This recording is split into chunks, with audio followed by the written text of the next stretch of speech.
Surprise check police station check చేయడం జరిగింది. ఆరోపణలు ముఖ్యంగా ఈ ఇసుక ట్రాక్టర్లు, ఇసుక ఏదైతే ఇక్కడ స్మగ్లింగ్ జరుగుతుందో దానిపైన ఆరోపణలు ఉన్నాయి. ఆరోపణలపైన కొంత మాత్రమే ఇన్ఫర్మేషన్ వచ్చిండే. ఆ ఇన్ఫర్మేషన్ ప్రకారం ఇక్కడ వచ్చి చెక్ చేస్తే అది విషయం ఇక్కడ 10 ట్రాక్టర్లు పరిసర ప్రాంతాలను లోపల పెట్టబడి ఉన్నాయి. దానిపైన ఏదైతే విచారించినామో ఇప్పటివరకు ఉన్న విచారణలో కొన్ని డబ్బులు కలెక్ట్ చేశారని చెప్పేసి, రెగ్యులర్గా మామూలుగా కలెక్ట్ చేస్తున్నారని చెప్పేసి, తర్వాత ఇంకా చాలా ఇర్రెగ్యులారిటీస్ కూడా కొన్ని కేసెస్లో కనిపించడం జరిగింది. అవన్నీ కూడా మేము రిపోర్ట్గా తయారు చేసి ఉన్నతాధికారులకు పంపించడం జరుగుతుంది. ఇది అందరూ ట్రాప్ కేసు అనుకొని నాకు చెప్తా ఉన్నారు, కానీ ట్రాప్ కేసు కాదు, ఇది సడన్ సర్ప్రైజ్ చెక్. ఇది మాత్రమే ఏదైతే ఆరోపణల ప్రకారం ఉన్న ప్రకారం మేము చెక్ చేయడం జరిగింది. దానిలో కొన్ని ఇక్కడ దానికి ఆధారాలు కూడా దొరికినాయి.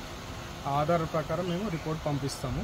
తర్వాత ఈ ఏరియాలో చాలా రోజుల నుంచి కూడా మాకు ఫిర్యాదులు వస్తూ ఉన్నాయి. ఈ ఇసుక విషయంలో చాలా స్మగ్లింగ్ జరుగుతూ ఉన్నది. చాలా వందల ట్రాక్టర్లు ఈ ఏరియా మొత్తం మీద ఈ మంజీరా నది నుంచి తీసుకువెళ్తున్నారని చెప్పేసి ఆరోపణలు వస్తూ ఉన్నాయి.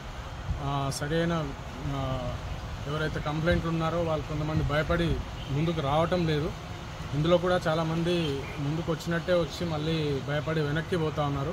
వాళ్ళందరికీ కూడా ఎవరైతే కంప్లైంట్ ఇవ్వదలుచుకున్నారో మామూలు పబ్లిక్ కానీ ఇంకెవరైనా సరే భయం లేకుండా ఏసీబీకి ఫిర్యాదు చేయాలి.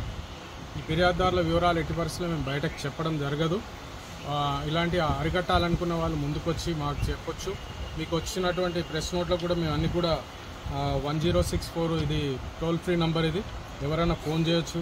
తర్వాత ట్విట్టర్ ఉంది, తర్వాత వాట్సాప్ గ్రూప్ సంబంధించిన వివరాలు కూడా మీ అందరికి ఇచ్చడం జరిగింది. ఇందులో ఇవన్నీ కూడా పబ్లిక్కి తెలియజేసి ఇంకా ఈ ఆఫీసే కాకుండా ఇతర డిపార్ట్మెంట్లు ఎలాంటి లంచం సంబంధించిన విషయాలు ఉన్నా కానీ పోలీసులకు మన ఏసీబీకి తెలియజేస్తే తగిన విధంగా వాళ్ళ పేరు వివరాలన్నీ గోప్యంగా ఉంచుతూ వాళ్ళకి న్యాయం చేసే విధంగా మేము ప్రయత్నం చేస్తాం.